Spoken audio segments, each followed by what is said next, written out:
Hola, muy buenas tardes y bienvenidos a los jueves de Religión Digital. Ya sabéis, un espacio patrocinado por el Banco Sabadell en nuestra web con el apoyo técnico de Católicos en Red. Hoy estamos muy contentos, creo que nos podemos divertir y sobre todo podemos sacar algo en claro sobre un tema que nos afecta y nos preocupa a todos como creyentes y como ciudadanos que trabajamos por un mundo mejor, que es la cuestión de las migraciones. Como sabéis, este pasado domingo se ha celebrado la Jornada Mundial del Migrante y el Refugiado y no queríamos pasar sin hablar un poco del tema.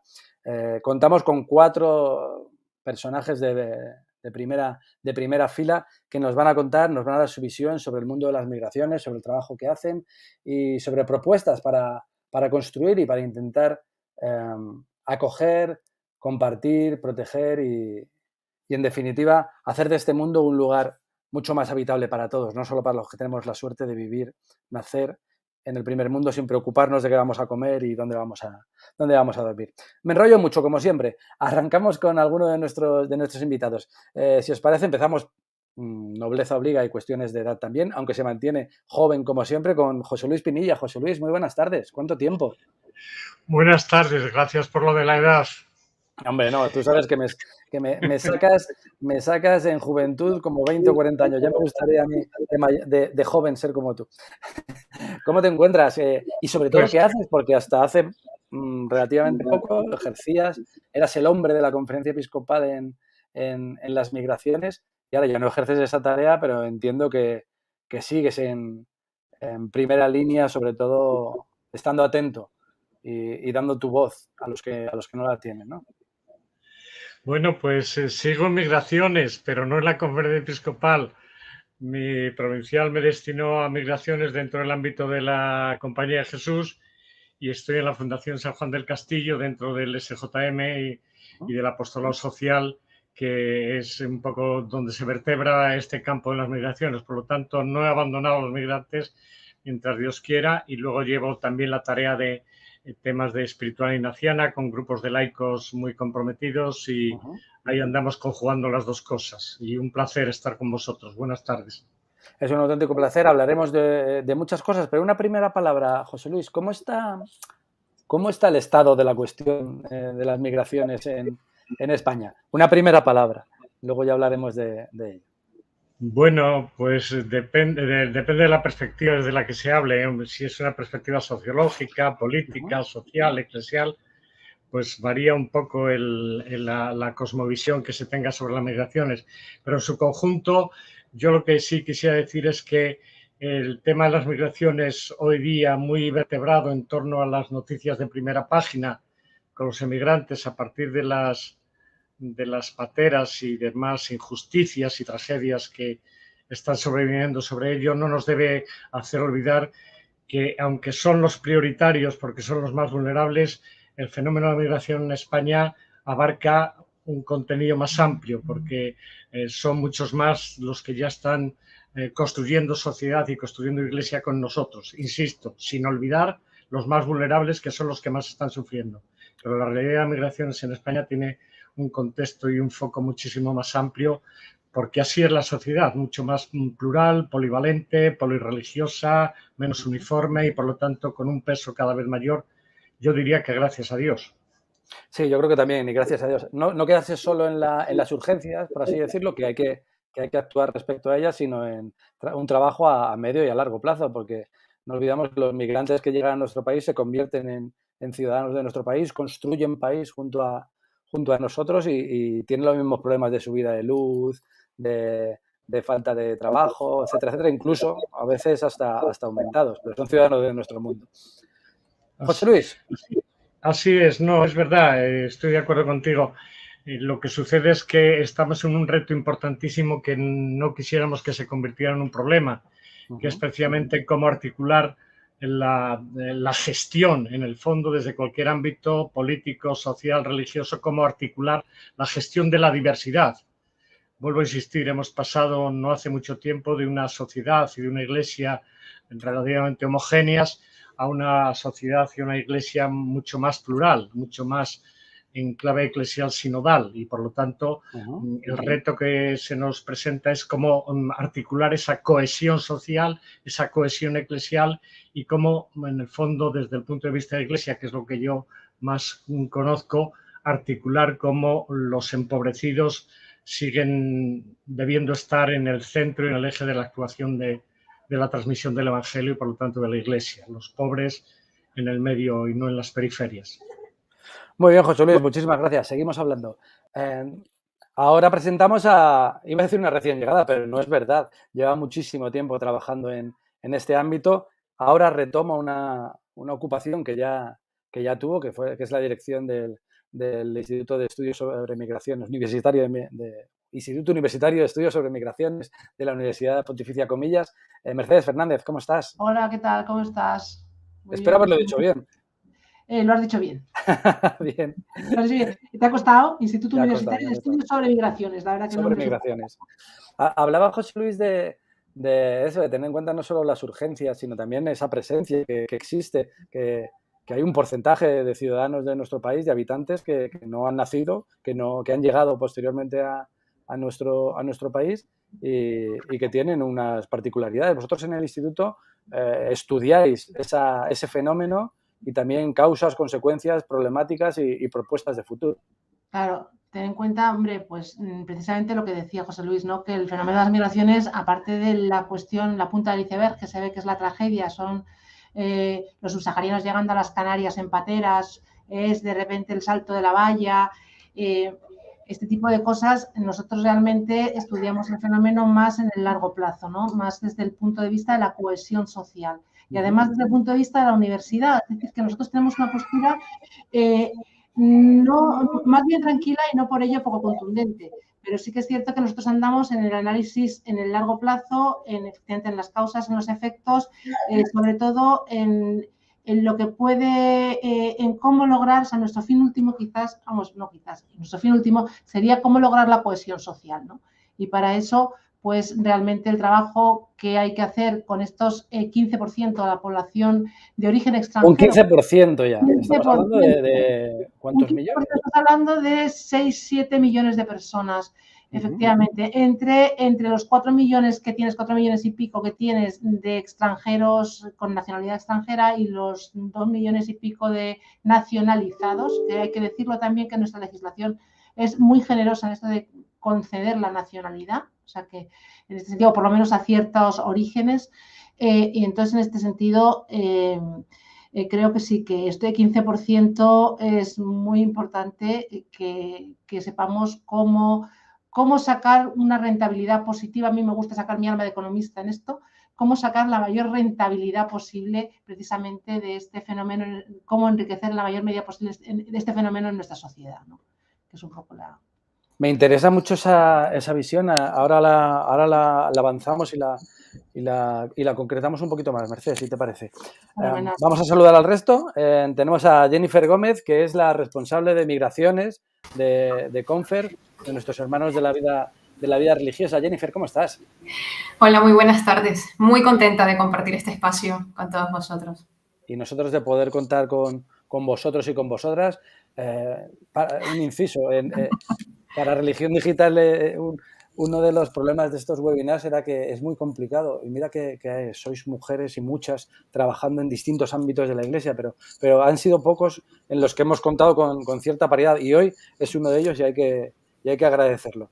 O sea que también hay que puntualizarlo. Jennifer, en Confer estáis muy cerca de la población migrante, tanto de las urgencias que habla José Luis, como de la integración, como del día a día. También la vida religiosa tiene un componente de migración importante.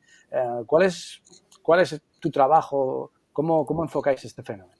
Sí, mira, bueno, lo primero un poco por aclarar, porque la gente a veces cuando escucha Confer se confunde con la Conferencia Episcopal.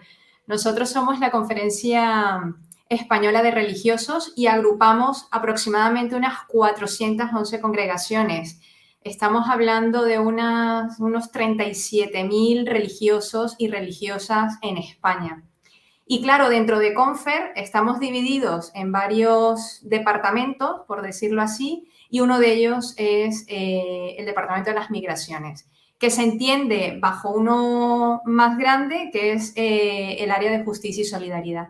¿Qué hacemos nosotros? Básicamente, crear red con las congregaciones religiosas que en España están trabajando en el ámbito de la movilidad humana y del refugio.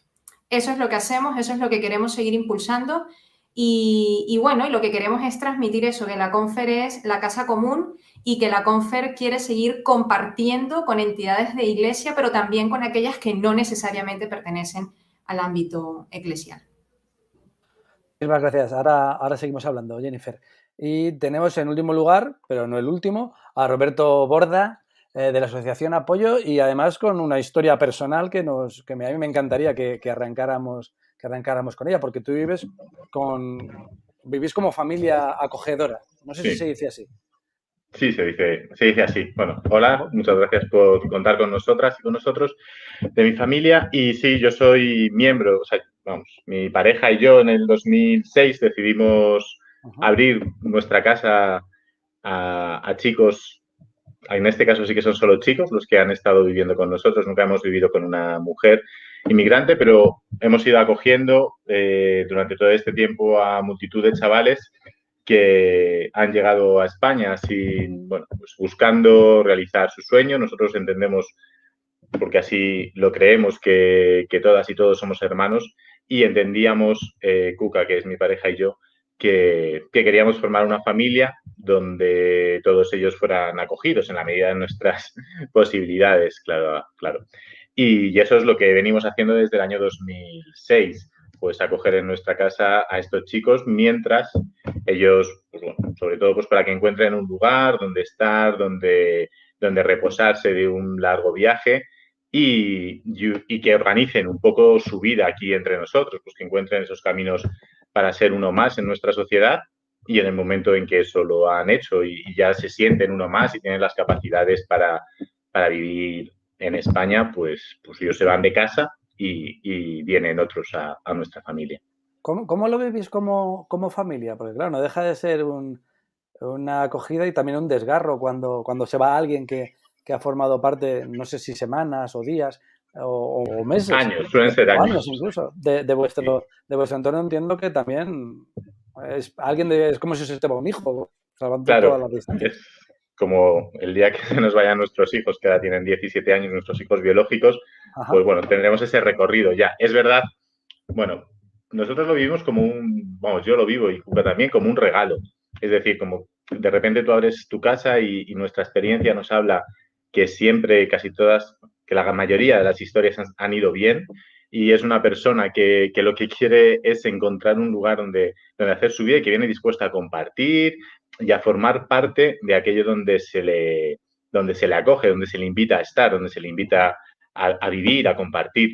Entonces, nosotros sí que lo vivimos bien. Las despedidas, bueno, pues es que las despedidas no son más que el otro día que se iba uno de casa, a mi hija Carmen le explicaba, bueno, ahora mi habitación va a estar un poco más lejos, pero yo voy a seguir siendo parte de esta familia. Y así nosotros lo sentimos, pues al final es como tener la suerte y porque así lo hemos decidido, de vivir esa fraternidad universal en la que nosotros creemos, pues vivirla de esta otra forma, que es compartiendo y ampliando tu casa y sabiendo que cada vez somos más. Pues luego la vida lleva a unos chicos a no volver a encontrarnos y con otros mantenemos otro tipo de relación, pero siempre es como ese regalo de Dios que nos hace de ir cruzando en nuestras vidas otras vidas y que al final van sumando pues a esta familia que a nosotros nos encanta, por eso lo seguimos haciendo.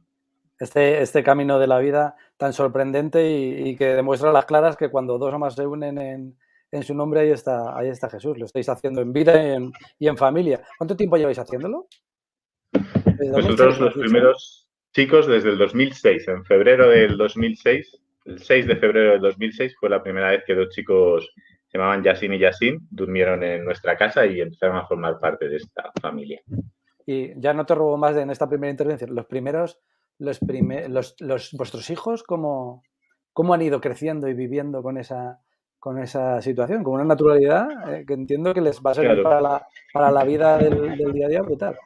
Claro, ellos cuando han nacido Bueno, yo tengo una hija biológica y un hijo acogido, pero vamos, Xavi vino con nosotros con los 3 meses, entonces todos siempre, de siempre ellos han vivido siendo parte de la familia. El Carmen, que es más locuaz cuando lo habla en el cole, pues ella dice que tiene un montón de hermanos. Muchas veces los profesores nos llaman y nos dicen, mira, es que tu hija no hace más que decir hermanos y hermanos y hermanos. Y bueno, es que es así. O sea, ella y él lo tienen muy integrado y lo viven con mucha normalidad.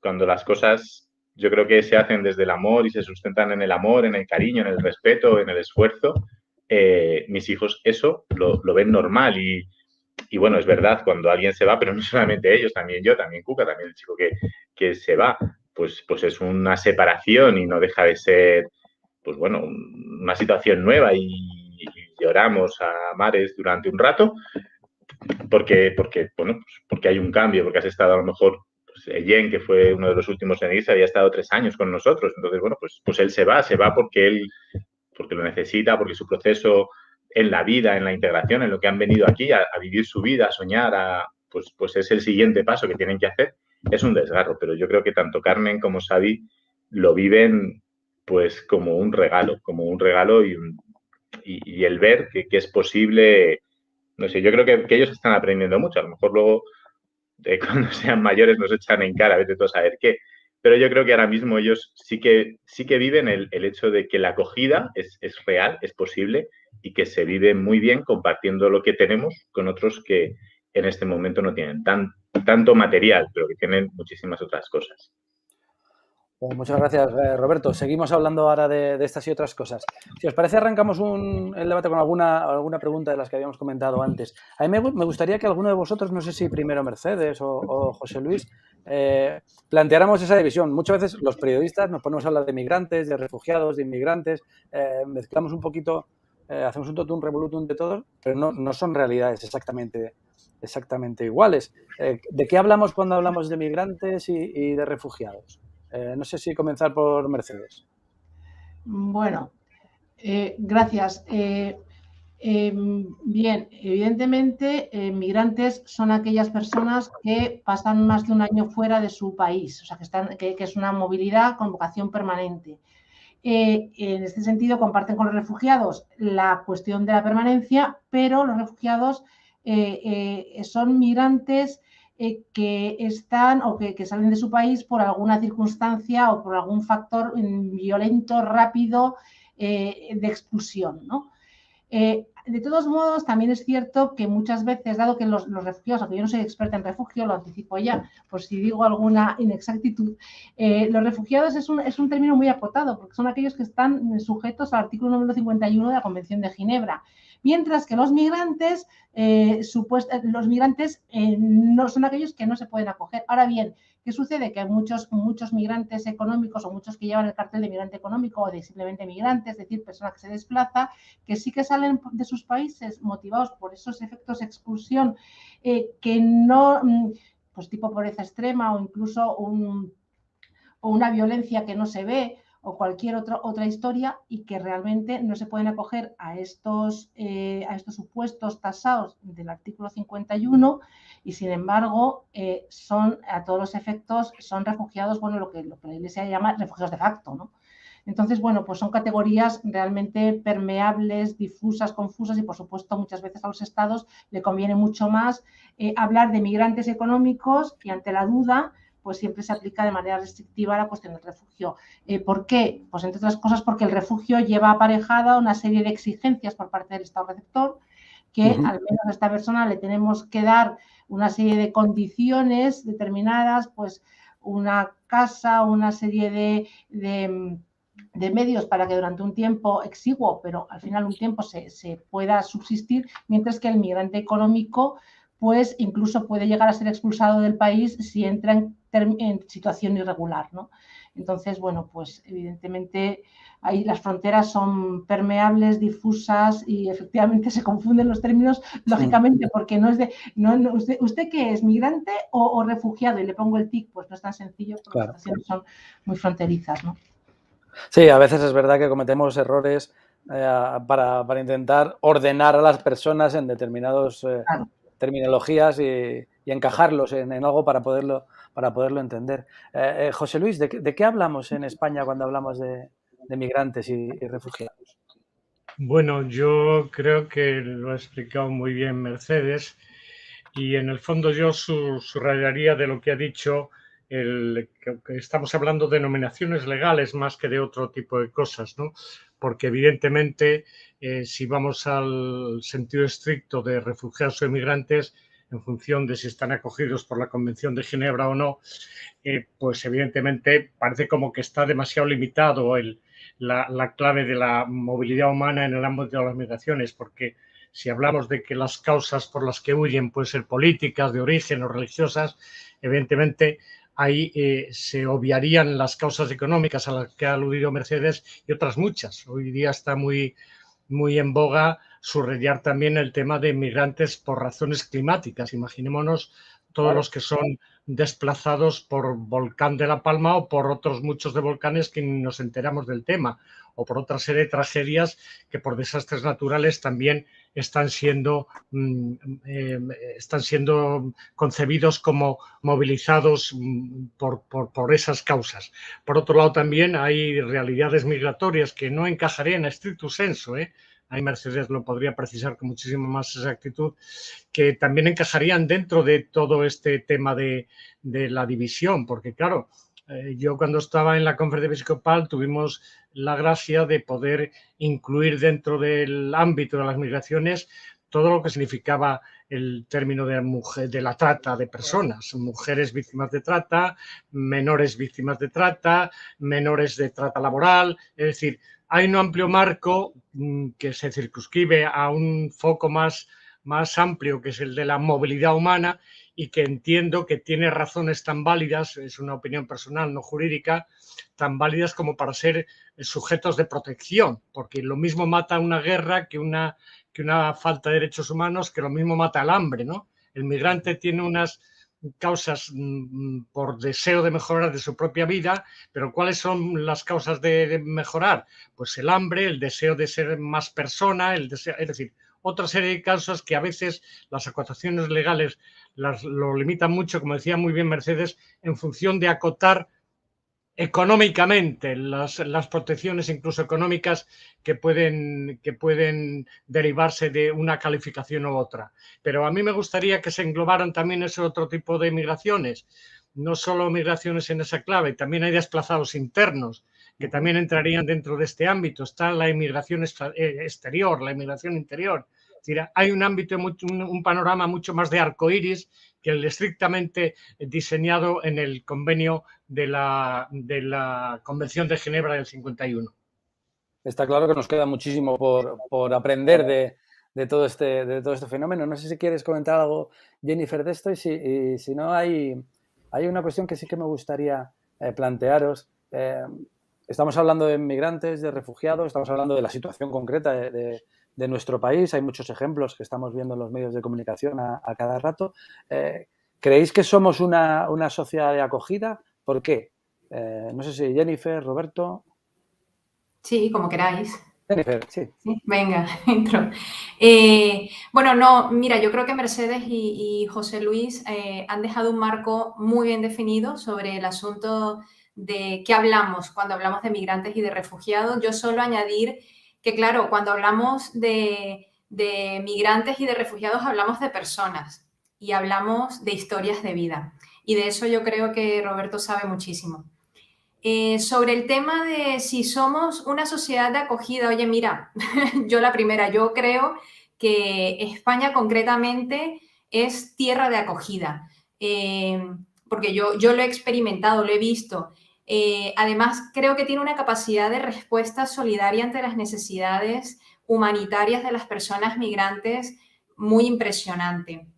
He podido constatar redes de acogida, he podido constatar gente de la sociedad civil, entidades de iglesia, ONG, instituciones, etcétera, que trabajan codo a codo para ir generando muchas más redes de acogida y de hospitalidad. Eso dice muchísimo de un territorio, de un país, de una cultura. Lo que pasa es que yo sí creo que hemos dejado espacio para que entre el mal espíritu, así como en terminología ignaciana. y el mal espíritu se cuela y entra. Entonces, claro, vemos con preocupación el aumento de eso, de mensajes xenófobos, racistas, mensajes de rechazo a aquellas personas o a aquello que no pertenece a mi grupo, a mi gente, a mis creencias, etc. Y entonces escuchamos con más frecuencia palabras y expresiones como invasión, oleada, llegadas masivas, crisis, nos quitan el trabajo, etc. Es una situación compleja, yo creo, que se agudiza sobre todo si estos mensajes van ganando espacio en el debate público y político. Eso es gravísimo.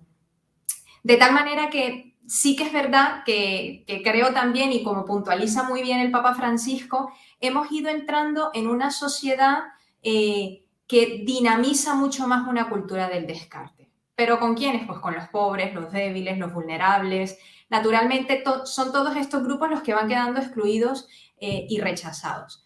Yo creo que por eso el mensaje que queremos seguir lanzando, por lo menos desde entidades de iglesia, seguramente también desde el instituto y de todos los que estamos aquí, es justamente eso, cómo ir pasando de una cultura del descarte a una cultura del encuentro, para poder darle sentido a lo que el Papa dice, ir avanzando cada vez más a un nosotros más grande. Que sea el lema de la jornada de este año y con el que hemos querido nombrar también a este webinar. Lo que dices es muy interesante. Has entrado en el meollo de la polémica desde el principio. Yo creo que es interesante eso a la hora de plantearnos si somos de verdad una sociedad de acogida o si tenemos una serie de prejuicios muy metidos en el concepto de qué significa ser español y sobre todo que en momentos de crisis se exacerba con esto de nos vienen a quitar el trabajo. No sé si en vuestro caso, Roberto, os ha pasado, en el caso de alguno de los chavales, lo que puede haber sucedido con algunos menas en haber sufrido insultos, ataques, haberse sentido delincuentes por el mero hecho de haber llegado a nuestras fronteras. No sé cómo lo viven ellos y cómo lo demostramos nosotros como sociedad. Sí, o sea, nosotros, bueno, yo siempre cuento una anécdota, ¿no? Cuando nosotros empezamos a compartir nuestra vida con chicos, en aquel momento todos venían de Marruecos. Entonces nosotros nos acostumbramos en ese año 2006, 2007, a que siempre que fuéramos a un centro comercial nos seguían todos los guardias de seguridad que había. Es una cuestión que, bueno, pues yo hasta ese momento nunca la había sentido y llega ese día en que la empiezas a sentir, que cuando vas a cualquier sitio con tu familia eres mirado, observado. Entonces, eso sí que se siente. Sí que se siente esa sensación de que te están observando y que yo creo que eso es ese pequeño microrracismo que todos tenemos dentro. Yo creo, independientemente de eso, yo creo, como decía Jennifer, que nosotros sí que somos una sociedad de acogida, pero yo creo que vivimos en un país que no es un país de acogida. Es decir, en España, en nuestro país, existen infinidad de fronteras creadas por la administración. La primera frontera, la de Ceuta y la de Melilla. Las fronteras, al fin y al cabo, son lo contrario al mensaje del Papa. Frente a un nosotros cada vez más grande, la frontera lo que hace es que nos cuartea, nos divide y frente a un nosotros crea un ellos. Y además un ellos que la frontera continuamente está, pues como decía Jennifer, creando deshumanizando al que viene, diciendo pues, que nos vienen a invadir, que vienen a quitarnos lo nuestro. Y para todo eso, el Estado crea una máquina de matar, porque al fin y al cabo la frontera, para mí, es una máquina de matar. Una cosa que arriba lleva cuchillos es una máquina de matar. Entonces, yo no creo que seamos un país de acogida. Sí que creo, porque así lo he vivido, que cuando tú le pones rostro, le pones vida y empiezas a compartir con una persona, entonces sí que somos sociedad de acogida. Cuando conocemos al que viene, somos una sociedad de acogida. Pero vivimos en un país que lo que intenta es separarnos. Y ahí están los CIES, de los que luego supongo hablaremos, que son lugares donde encerramos al que es distinto. Y están las fronteras y está ese reglamento de extranjería que facilitaría a mis hermanos de familia trabajar y que no trabajan. Y no trabajan porque dicen que fomenta el efecto llamada. No. Lo que fomenta son las oportunidades de la persona que viene, de la persona que está. Entonces, yo creo que como sociedad somos de acogida y nosotros así lo hemos vivido. Nosotros ha habido veces que hemos pedido ayuda y la ayuda ha llegado. Hemos pedido firmas y han llegado. La sociedad sí que se identifica con el que viene de fuera y le intenta acoger. Pero tenemos una estructura de país que muchas veces se convierte en un país no acogedor y que lo despliega con todos sus medios, pues con las fronteras, con los CIEs, con las redadas raciales en las calles, con la no aprobación de las leyes de extranjería, que lo único que hace, con el reglamento, que lo único que hace es intentar cada vez cuartearnos más y separarnos más. Y en la medida en que nos separamos, la gente empieza a tener recelos. La gente dice, bueno, pues si nos tenemos que proteger de ellos, por algo será. Nos impiden conocernos y poco a poco van minando ese espíritu de acogida y de fraternidad que yo creo que es mayoritario, pero que tiene que luchar contra esas ganas de desgastarlo. Me parece muy interesante esa disquisición entre sociedad y país para hablar de acogida. José Luis, tú has estado durante muchos años con distintos gobiernos de distinto signo en comunidades autónomas y el gobierno estatal, hablando, discutiendo, debatiendo sobre estas cosas. ¿Cómo ha ido cambiando la mentalidad? ¿Ha ido cambiando hacia mejor, hacia peor? Estamos asistiendo, como dice Jennifer, a discursos, me atrevo a decir yo, de odio contra el migrante que nos configuran como país, como decía Roberto. Sí. Bueno, efectivamente, hay un análisis bastante certero, según mi opinión, de lo último que acaba de decir Roberto, pero yo lo enfocaría también en una clave que ya apuntaba muy bien Jennifer, y es el tema de que estamos hablando de personas. Voy a dar 2 citas, espero no ser pedante, pero me parece que son interesantes para explicar lo que yo digo. Aquella famosa frase del sociólogo Luis Hermann-Fisch que decía que pedíamos trabajadores y nos vinieron personas, o lo que sucedía en Almería cuando aquel alcalde elegido decía por la mañana necesitamos todo tipo de migrantes, por la noche queremos que se marchen todos. Es decir, que a veces las fronteras, la falta de acogida y el rechazo lo estamos poniendo cuando nos olvidamos que estamos hablando de personas. Un amigo tuyo, como sabes, Jesús Bastante, un amigo tuyo, Santiago Agrelo, recuerdo que una vez me dijo que era muy, muy importante que cuando todos los demás están hablando de migrantes, nosotros estamos hablando de hermanos, es decir, estamos hablando de personas.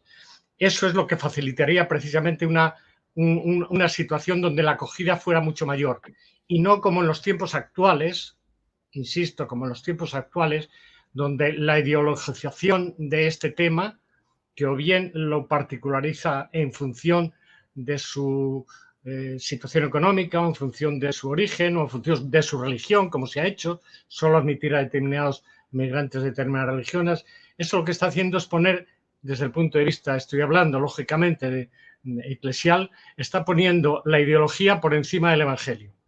Y eso lo ha advertido muy fuertemente y muy duramente el Papa Francisco. Es decir, cuando la ideología se pone por delante del Evangelio, entonces lo de que el otro hombre es mi hermano se olvida. Y entonces empezamos a construir fronteras, no solo fronteras físicas, como abundaba muy bien en Roberto. Hay otro tipo de fronteras que son invisibles, son cicatrices que quedan ahí, como una vez vi en un muro en Marruecos, cicatrices con Z, para que quedara claro que es una cicatriz fuerte. Y entonces si hacían cicatrices, y hay divisiones fronterizas que van a nivel psicológico, que van a nivel imperceptible muchas veces, de distanciamiento, de descartes, de distanciamiento, que ciertamente son muy dolorosas porque la gente que lo sufre las percibe, aunque no sean fronteras establecidas como tales, pero así es, ¿no? Y ese es el riesgo que un país, una sociedad, una realidad como la española y en las distintas comunidades autónomas, en las distintas regiones y nacionalidades, si estaba inclinándose hacia una acogida cada vez mayor, pues puede hacer una marcha atrás que me parece que es muy peligrosa. Porque entonces es ir contra la historia, contra la posibilidad de articular entre nosotros el modelo de diversidad que la realidad está imponiendo y por lo tanto está de alguna manera, desde el punto de vista también evangelio, crucificando a determinadas personas. Esto es lo que yo quería subrayar al hilo de la acogida o no acogida. Pero evidentemente yo recuerdo los primeros tiempos de acogida, hasta los últimos rincones se aprovechaban para las acogidas primeras. Ahora ya son muchas las puertas que se cierran a veces, aunque eso no quita el valor imprescindible y constituyente, diríamos, de la sociedad y del país español en este sentido, pero muchas veces dominado por la ideología de turno que busca rentabilidades económicas o rentabilidades políticas en el tema de migrantes. Mercedes, vosotros que estudiáis, que sois un lugar de investigación y un faro en muchos sentidos y un lugar privilegiado para observar la realidad, ¿estáis observando estas cosas que están planteando Jennifer, José Luis, Roberto? Pues a veces sí, a veces no, afortunadamente, ¿no? A ver, yo fíjate, nosotros hemos hecho en el instituto precisamente el análisis de los informes racismo, los informes racismo, que son que analizan las encuestas del CIS sobre actitudes ante la inmigración, ¿no? Y a nosotros lo que nos ha salido es que efectivamente hay bastante intolerancia hacia actitudes racistas en principio, eso es lo que sale, digo, esto es lo que sale de nuestros estudios, ¿no? Y además que la sociedad, precisamente en los tiempos de la crisis, ha sido esto de nos quitar el trabajo, que estabais comentando tal y cual, pues precisamente salía que incluso había más solidaridad, ¿no? Cuando en los momentos de la crisis. Y al revés, se ve la competitividad justo cuando ya hemos salido del túnel, parece que ya sí que hay menos piedad, digamos, o ya no estamos todos en el mismo barco y hay como menos piedad, ¿no? Eso dicen los estudios. Por otro lado, es indudable la politización de la cuestión de la migración, pero yo diría una cosa, tanto por un lado, como por un extremo, como por el otro. Porque efectivamente hay una cosa que se está empezando a parecer a un cierto discurso de odio, pero por otro lado también yo estoy como desde el análisis, ¿no? de la realidad, también estás viendo que hay desde algunos sectores se enarbola también la bandera de los migrantes como arma arrojadiza. Yo creo que esto no debe ser ni de un lado ni de otro, realmente. O sea, porque entonces quizás deberíamos pensar más en lo que nos une que lo que nos separa, en el sentido que al final del camino esto es una sociedad diversa a la que vamos, que no tenemos más remedio. O sea, yo lo decía en mi lección inaugurada hace 2 años, la sociedad será diversa o no será. Entonces, no solamente eso, sino que además, si nos molestáramos en hacer pedagogía de los beneficios de la inmigración, que los tiene y que es mucho más rentable, además es rentable para un país y además es rentable la acogida y es rentable es rentable la escolarización de los inmigrantes y es rentable la atención sanitaria plena de los inmigrantes, mucho más rentable eso socialmente. Yo creo que eso, si realmente lo hacemos ver, lo enseñamos, lo explicamos, yo creo que muchas veces hay una falta de pedagogía y nos dejamos llevar por el mito, hay mucha pasión y muy poco acercamiento a los datos científicos, ¿no?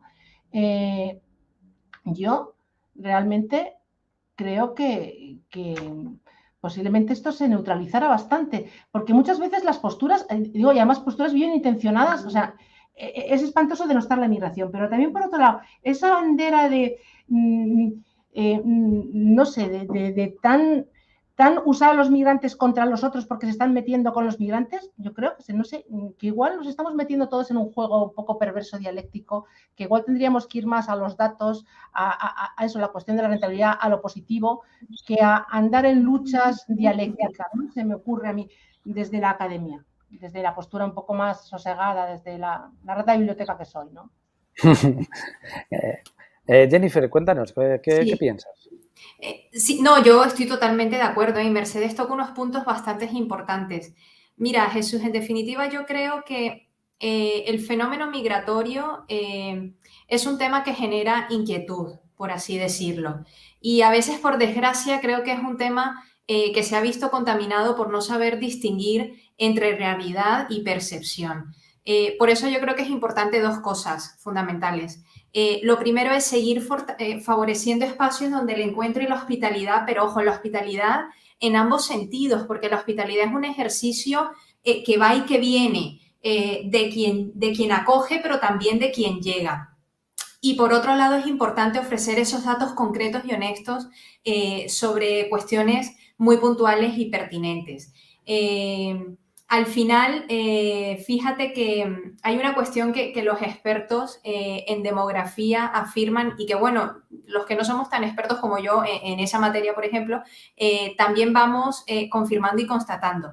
Y es que el mundo está cambiando de manera acelerada, es decir, los cambios son rápidos, constantes, con lo cual yo también creo que habrá que dejar de pensar que la realidad es inamovible, que somos inmortales. Esto es una frase que yo leía de un profesor italiano de la Universidad de Milán, Alessandro Rosina, y yo creo que tiene en parte muchísima razón. Es decir, las realidades son dinámicas, los seres humanos somos finitos y estamos aquí de paso. Ojalá que este paso nuestro por el mundo sirva para hacer algo distinto, algo común, algo que nos englobe a todos. Otra vez volvemos al lema del Papa, aún nosotros, todos, juntos.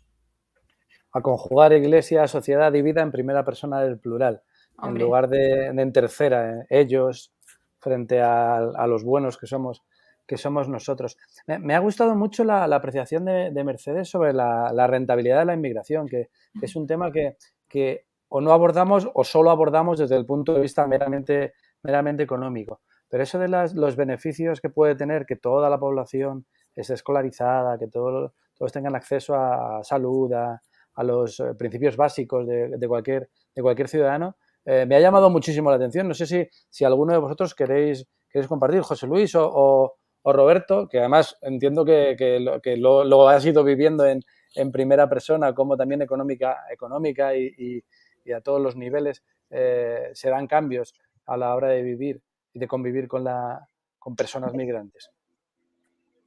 Sí, bueno, o sea que a mí hay una cosa de esto y que yo entiendo lo que decía Mercedes, pero a mí, tal vez por mi posición de familia que acoge, me cuesta mucho hablar de migración en estos términos de rentabilidad. Cuando mi hija Carmen decide cualquier cosa, yo no me estoy preguntando continuamente por la rentabilidad de sus decisiones, de la decisión de mi hija de 10 años. Y no entiendo por qué siempre tenemos esta manía de ver la migración en temas de rentabilidad, porque al fin y al cabo, y en el contexto que estamos de iglesia, de creer en un Dios que es un Dios de todos, ¿cuál es la rentabilidad del sueño de Dios? Porque para mí, al final, una persona que viene a España es un hermano, es un hijo mío, es un hijo de Dios. No es un hijo mío, es un hermano mío y un hijo de Dios. ¿Y cuál es esa rentabilidad? ¿Cuál es la rentabilidad de que una persona haga realidad su sueño? ¿Cuál es la rentabilidad de que una persona encuentre aquí ese lugar donde vivir y donde hacer su vida y donde ser feliz? Yo creo que por lo menos desde mi punto de vista y desde ese punto de vista del Papa Francisco, de hacer cada vez un nosotros más grande, tenemos que empezar a mirarnos todos como lo que somos seres humanos que estamos aquí para ser felices, para compartir los unos con los otros, para aportar, para construir en común, para que todos vayamos construyendo esa casa común y cuidando esa casa común. Pero a mí, desde mi familia, me cuestiona mucho esto de siempre hablar de la rentabilidad de la migración. Es que mi vida tiene que ser rentable por lo feliz que yo llegue a ser, por lo que yo llegue a compartir, por lo que yo llegue a construir en conjunto. Y esa es la rentabilidad que yo, desde mi prisma, desde mi familia, quiero medir las cosas. La quiero medir en esa rentabilidad.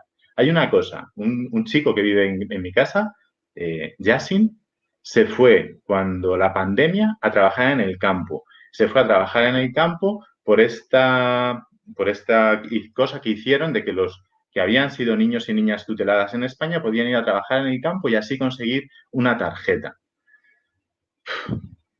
Yasin no quiere trabajar en el campo, no quiere ser agricultor, pero su único camino para en ese momento conseguir unos papeles era que porque nos interesaba y porque la fruta se estaba pudriendo en los árboles, se articuló esa medida, que además luego nos dicen que era una medida si esa medida realmente hubiera sido para apoyar la acogida, ahora mismo tendríamos el reglamento de extranjería que permitiría a los que han sido niñas y niñas acogidas en España, extranjeros, tener los papeles en el momento. Y eso no se hizo. Entonces, muchas veces mezclar las vidas, los sueños con la rentabilidad nos conduce a esas cosas, a que cuando nos interesa articulamos mecanismos legales para que la fruta no se nos caiga de los árboles y decimos, no, estamos ayudando a los niñas y niñas que estuvieron tuteladas en España a tener sus papeles, y cuando ya la fruta no se cae de los árboles, no reformamos el reglamento de extranjería porque hablamos del efecto llamada. A mí me hubiera gustado que el ministro de Interior, que ha dicho que no va a arreglar el reglamento de extranjería por el efecto llamada, hubiera dicho, yo no voy a facilitar que los menores, que los niños y niñas que ahora son jóvenes que han estado tuteladas vayan a recoger fruta de los árboles por el efecto llamada. Pero entonces no pasaba nada, porque necesitábamos que esas personas fueran allí a recoger la fruta que se estaba cayendo. Y ahora que lo que hay que hacer es una transformación para que ellos sean más felices, para que ellos hablamos del efecto llamada. Entonces, a mí, por eso, me cuesta mucho lo de hablar de rentabilidad en la vida de los que forman parte de mi familia. La vida tiene que ser rentable para mí en términos de Dios. Y en términos de Dios, la rentabilidad solamente se mide en cuanto yo estoy construyendo ese sueño conjunto de fraternidad. Mercedes, creo que querías comentar algo. Sí, bueno, yo primero quería decir varias cosas al hilo de la sugerente intervención de Roberto, ¿no? Y, a ver, tú lo has dicho antes, Roberto, la gente viene aquí para lograr sus sueños. Y viene aquí porque, evidentemente, aquí se vive mejor. Y como decía, yo veraneo en el Ejido, como decía el cura de la parroquia, el dinero no da la felicidad, pero quita los nervios, ¿no? Es decir, que al final del camino la gente tiene que comer y para lograr sus sueños, quieras que no, pues el maná me temo que no cae, ¿no? Más que al pueblo de Israel. Bueno, esto era una cuestión, por un lado, que creo que la cuestión económica es importantísima, pero creo que también, ojo, la rentabilidad no solo es rentabilidad económica. Yo me estaba refiriendo especialmente que la migración es rentable para una sociedad en términos de cohesión. Cuando la migración está entendida y se explica el fenómeno de migración, y cuando yo decía que la sanidad para todos y la escolarización para todos es rentable, no estoy hablando solo en términos económicos, estoy hablando de que esto te quita bolsas de marginalidad, bolsas de violencia, bolsas... ¿Qué pasa con estos jóvenes desarraigados en Francia que luego se acercan a cualquier extremista y luego pasa lo que pasa? Porque la gente no tiene sueños y tiene que buscárselos. Si tú tienes una sociedad en la cual estás... invirtiendo por esta parte, o en una sociedad estás invirtiendo por esta parte, por estos migrantes, desde la gente despega y luego al final se convierten en ciudadanos de verdad, ciudadanos de primera, y sí que se puede lograr luego ese efecto o ese efecto multiplicador y desde luego crecer como sociedad. Y eso es rentable porque la rentabilidad no solamente es en términos monetarios, sino también es en términos de intangible, es decir, en términos de cohesión, con lo cual quería simplemente matizar esa cuestión, ¿no? Muy bien. José Luis, creo que querías comentar algo también. No, yo quería reforzar precisamente esta ventana que acabáis de abrir ahora entre Roberto y Mercedes, que me parece tremendamente enriquecedora, con lo que es verdad que a lo mejor el término rentabilidad nos remite evidentemente a situaciones puramente económicas, pero quizá podríamos pensar en términos parecidos, en la intención que está en ambos, que es el tema del enriquecimiento mutuo. Es decir, la diversidad lo que hace es, si se trabaja bien en clave bidireccional, es decir, en la clave del nosotros, lo que hace es precisamente enriquecernos unos a otros. Por lo tanto, yo no estoy para aislarte de tus riquezas contigo, sino para que tus riquezas me enriquezcan a mí en riquezas de todo tipo, no solamente económicos en ese sentido. Si hablamos en términos económicos, evidentemente, no hay más que ver la España vaciada para ver y comprender muchas veces lo que la aportación de la migración económica, insisto, pudiera poder aportar para el desarrollo multicultural de nuestra realidad. Eso es evidente, ¿no? Yo recuerdo un caso cuando estaba en la Comisión Episcopal, que cuando iba a visitar a los inmigrantes españoles en Alemania, me encontraba con inmigrantes españoles y yo les decía, ¿tú de dónde eres? ¿Eres española o eres alemana? Y dice, bueno, yo cuando estoy en Alemania soy la española y cuando estoy en España soy la alemana. Es decir, y eso que está dicho de plan así como de búsqueda de una identidad, lo que está proponiendo es una riqueza compartida. está proponiendo una interculturalidad que a todos nos enriquece. Y en ese sentido, lo que es el arco iris, alguna vez contigo, Jesús, escribí en Religión Digital algo de esto, ese arco iris que supone la armonía del conjunto, es lo que fundamentalmente está aportando la diversidad en esas claves. Es un enriquecimiento no solamente desde el punto de vista económico, que también, y si no, mirad aquí en Madrid lo que sucede. A las 4 de la mañana, si hay huelga de migrantes, muchos mercados quedarían vaciados. Si a las 8 de la mañana paran los inmigrantes, ¿cuántas madres no tendrían con quién llevar a los hijos al colegio? Si a las 12 de la mañana los migrantes se paran, ¿quién acompañaría a los abuelitos? Si a las 4 de la tarde los migrantes paran, ¿qué pasaría ciertamente con los que están en los trabajos más duros? Es decir, no solamente una rentabilidad, evidentemente, que yo creo que no se circunscribía al puramente económico, sino la riqueza de la diversidad, que nos cuesta muchas veces digerirlo. Nos cuesta muchísimo digerirlo, a pesar de que España es un crisol perfectamente ejemplar en este sentido histórico de culturas. Pues anda, que no han pasado migraciones por la constitución de nuestra propia sociedad.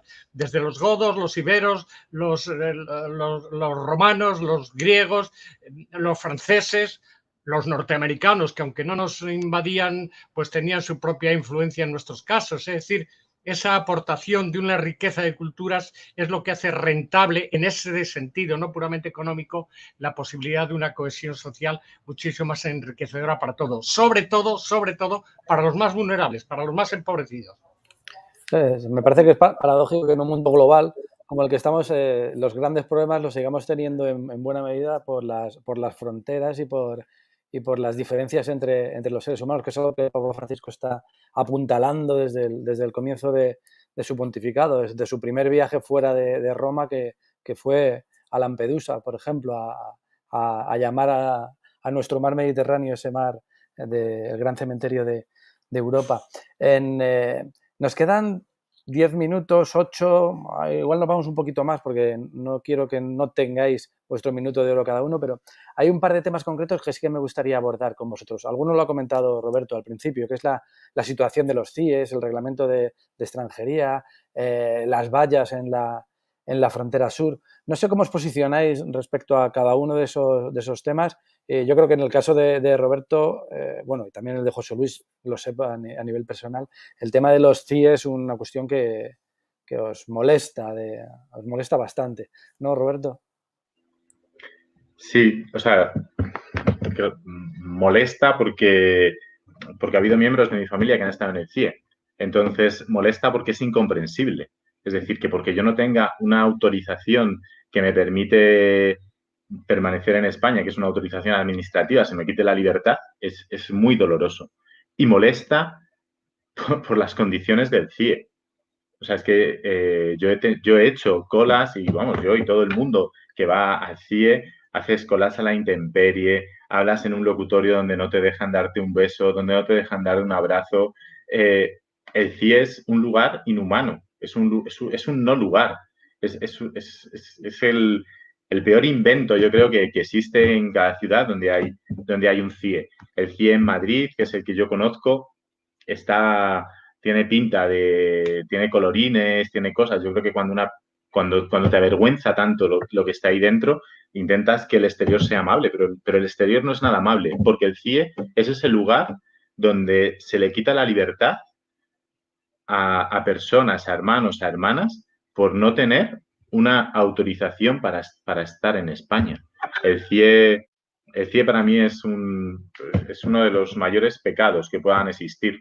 Eso sí que es ir en contra de un nosotros, porque de repente extraes a una persona en una redada racial, que la sigue habiendo, en un control, yo he ido muchas veces con miembros de mi familia y a ellos les han pedido los papeles y a mí no. Yo entiendo, pues a lo mejor a mí también me los tendría que pedir. Si tenemos pinta de peligrosos, pídanoslo a todos. Y si no, ¿por qué a ellos? Porque su piel es distinta, porque su acento es distinto. No tiene sentido. Y que de ese mero hecho de ir paseando y que te detengan, que acabes en el CIE. Yo me acuerdo, hace años, Yusuf, cuando cumplía 18 años, justo el día que cumplía 18 años, el 28 de agosto, le regalamos unos patines. Y él se fue feliz con sus patines nuevos al retiro a patinar. pues en Madrid, hace no tanto, pongamos 3, 4 años, por ir con patines nuevos a patinar al Retiro, fue motivo de que un policía pensara que Yusuf era una mala persona y le detuvieron. Y como justo este día había cumplido los 18 años, la fiesta, el día de su cumpleaños, lo pasó en el CIE. La primera noche que él tenía 18 años, lo pasó en el CIE. Entonces, el CIE es ese lugar que separa, que segrega, que no tiene razón alguna de ser. Es como esas fronteras que decía antes José Luis, esas fronteras invisibles que están aquí entre nosotros. Y el CIE para mí es un lugar de dolor. No, yo no puedo decir nada bueno del CIE. El CIE es un lugar de dolor, es un lugar que lo único que se supone hace es facilitar el que las personas sean expulsadas de nuestro país y es un lugar que solo causa daño y en algunas ocasiones extremas, como le pasó a Samba, causa la muerte. Jennifer, no sé si quieres comentar algo. Sí, bueno, yo la verdad es que lo primero decir que yo no soy experta en tema de CIES, efectivamente, así que perdonar si a lo mejor digo alguna cosa que no es. Pero yo también, desde la experiencia que he tenido y desde lo que yo he escuchado de muchos voluntarios y compañeros, por ejemplo, de Pueblos Unidos, que acompañan a las personas en los CIES cuando les dejan, porque esa es otra. Yo también estoy con Roberto. Yo creo que los CIES son espacios de vulneración de derechos y precisamente estaba pensando también en el caso de Samba Martini, pero también en el caso de tantos y tantos otros. Con lo cual yo creo que en definitiva habrá que pensar en otras formas, en otras estrategias, porque lo que no puede seguir siendo es que estos espacios sean espacios de dolor, de muerte y, como digo, de vulneración de derechos.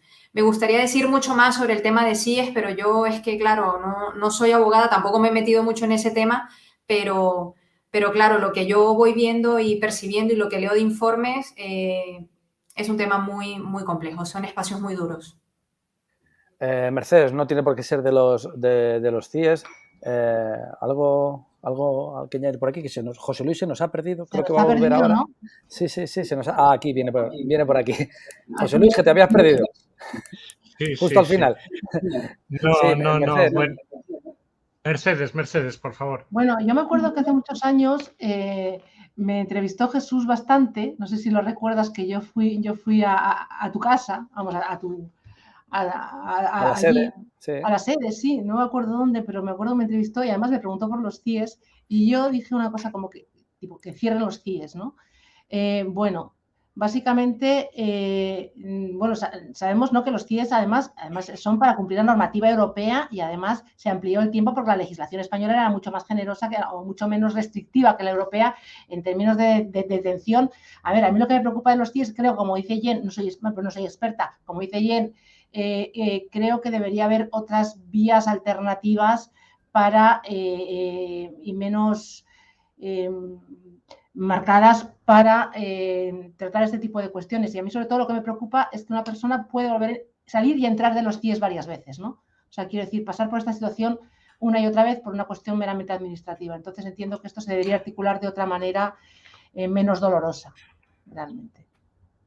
Se nos está acabando el tiempo, de hecho nos queda 1 minuto y 15 segundos, pero vamos a alargarlo un poquito más, vamos a abusar de vuestra generosidad y vamos a dar un minuto de oro de despedida, de resumen o de algo que si os haya quedado en el tintero a cada uno de vosotros. Empezamos con Roberto. Roberto, tu minuto de oro. Bueno, yo estaba apuntando Suena aquí. como en televisión, pero no sé si como en televisión, ahora vamos a...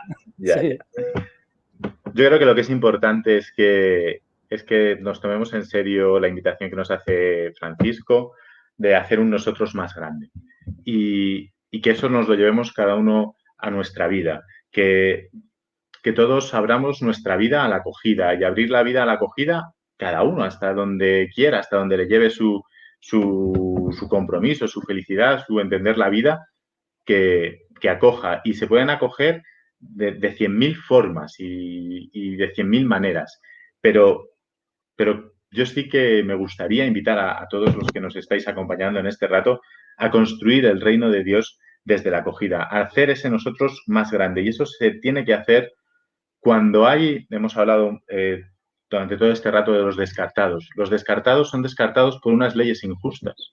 Y si nosotros queremos seguir fieles a ese nosotros más grande, si nosotros queremos seguir fieles al compromiso de fraternidad, nosotros queremos poder seguir rezando el Padre Nuestro sin mayor rubor, a lo mejor tenemos que ser insumisos e insumisas a las leyes que desde la extranjería nos dividen, a las leyes que desde la extranjería nos están coartando a hermanas y hermanos nuestros su felicidad, su vida y demás. Entonces, yo sí que invitaría a que desde nuestro compromiso como cristianos nos hagamos insumisos a aquellas cosas que van contra nuestras hermanas y nuestros hermanos. No, hay un catálogo muy grande, pues cualquiera que conozca la ley de extranjería sabe que hay muchos problemas, pues, pues desde para conseguir los papeles tienes que tener unos contratos, hay infinidad de cosas. Yo invito a la gente a que sea creativa para la acogida y que sea creativa sabiendo que Dios está a nuestro lado, evidentemente, que Dios está al lado de todas, que está al lado de los últimos y esa invitación que a mí me gusta, ¿no? Que al final Dios se hace presente en la vida de los otros a través de nosotros y entonces plantearnos hasta dónde llegaría Dios para que un hermano sea feliz, hasta dónde llegaría Dios para que un hijo suyo sea feliz. Pues hasta ahí es donde yo creo que tenemos que llevar nuestra acogida. Muchísimas gracias, Roberto. Jennifer, tu turno. Bueno, mi minuto de oro. No voy a llevar veis que no llevo un reloj, pero más o menos. No, mira, a mí me gustaría cerrar con palabras del Papa Francisco, que yo creo que Francisco, madre mía, vaya luz para la Iglesia. Yo estoy de acuerdo con que no podemos ni vivir solos ni pelear la vida aisladamente. Así que yo estoy muy de acuerdo y creo que este espacio de reflexión así lo ha evidenciado. Necesitamos construir comunidad, pero una comunidad que nos sostenga y que nos ayude y en la que nos ayudemos unos a otros en un proceso que es mutuo, que es dinámico y que atiende a la globalidad. En una comunidad donde nadie se quede atrás, una frase que se ha puesto tan de moda, y donde todos juntos podamos ir hacia adelante. Y yo creo que hay un llamado muy particular para la Iglesia y para todos los que estamos trabajando en entidades de Iglesia, y es a seguir trabajando en red, sin duda. Solos no vamos a llegar a ningún sitio, pero juntos creo que podemos lograr cosas muy interesantes. Seguimos con el nosotros circundando toda la conversación. Muchas gracias, Jennifer. Mercedes, tu minuto de oro, tu ratito de oro. Mi ratito. Bueno, pues yo querría cerrar diciendo que un poco haciendo así, cogiendo de aquí y de allá, ¿no? De muchas cosas que se han dicho aquí. Somos una sociedad de oportunidades, afortunadamente, somos unos grandes afortunados, Roberto lo ha dicho reiteradamente, es verdad. Aquí viene la gente, el verdadero efecto llamada es que la gente puede cumplir su sueño. En este sentido, los necesitamos, o sea, vienen porque los necesitamos y encima vienen a cumplir su sueño. Pues entonces, saquemos lo positivo de todo esto y efectivamente, a la hora de construir comunidad, ¿cómo podemos construir comunidad? Bueno, pues yo arrimo la escoba de mi sardina, ya que vengo de la universidad, y digo, pues la vía de construir comunidad desde la misión de una universidad de la Iglesia, que es esta universidad, pontificia comillas, que es de la Compañía de Jesús, pues derribemos mitos, enseñemos, evangelicemos en cierto sentido, enseñemos las bondades de la migración. Es otra manera un poco más de torre de marfil, pero al final de construir ese nosotros que estáis comentando, ¿no? Muchas gracias. José Luis, cerramos contigo. Bueno, pues como no puede ser de otra manera, yo cierro con lo que acabo de estar escuchando, que me ha parecido muy enriquecedor. Recojo la invitación de la primacía en el tema migratorio que Roberto ha hecho sobre el Papa Francisco. Recojo, evidentemente, la imprescindibilidad del trabajo en red para defender los derechos de los inmigrantes en comunidad, como Jennifer nos ha aportado, y desde luego todo lo último que ha dicho también Mercedes en el tema del enriquecimiento colectivo. Y sobre todo, Mercedes ha dejado caer algo con lo que yo iba a cerrar, que es el tema de estamos hablando hacia afuera y, por lo tanto, en una sociedad donde vuelven a renacer ciertos tics racistas, xenófobos, etcétera, nosotros tenemos que aportar la llamada a la esperanza. Y a mí me parece que esto es muy clave, ¿no? Mercedes hablaba de que tenemos que ser capaces de soñar. Este es un empuje que a mí me moviliza mucho, me moviliza en las entrañas y me moviliza el corazón. Decía Eduardo Otte que quien no tenga sueños, que se disponga a tener dueños. O lo que decía Eduardo Galeano, que decía que si no existiera el derecho a soñar, ninguno de los derechos humanos se cumpliría. Yo quiero seguir soñando. Hace muy poco, el sábado pasado, estuvimos frente a los CIES precisamente intentando hacer volar nuestros sueños, que saltaran las vallas, que saltaran los guardias, que saltaran aquellas dificultades que los inmigrantes desde hacia adentro están percibiendo. Yo creo que tenemos capacidad de aportar sueños a una sociedad distinta, ser capaces de soñar y que nadie nos robe esos sueños. Yo lo quiero transmitir porque es a lo que el Papa Francisco nos está invitando. Y precisamente en momentos donde también se está produciendo una cierta ola de desprestigio hacia la labor inmensa que el Papa emigrante Francisco está haciendo a lo largo de la Iglesia, pongo mi voz, mi humilde voz a favor de esa inclusión migratoria que él está continuamente haciendo con todos los países del mundo. Bergoglio, el Papa Francisco, es un soñador y los que trabajamos con migrantes o aportamos nuestros sueños o si no nos los van a robar. Y uno de los sueños es concebir lo que vosotros habéis dicho muy bien, que todo hombre es mi hermano. No puedo rezar el Padre Nuestro si no digo que cualquier inmigrante, especialmente el empobrecido, es mi hermano. Si no, no habría Padre Nuestro.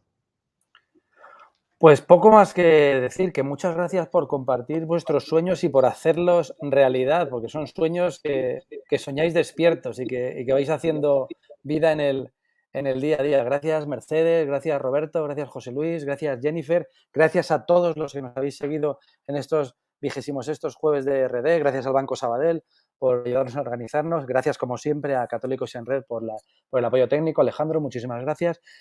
Seguimos soñando y seguimos trabajando porque no hay que dejar de hacerlo ni una cosa ni la otra. Para construir hay que trabajar, pero es verdad, sin olvidar nuestros sueños. Muchísimas gracias a los 4 y nos vemos en las próximas ediciones de los Jueves de RD. Muy buenas tardes a todos. Muchas gracias. Hasta luego. Gracias.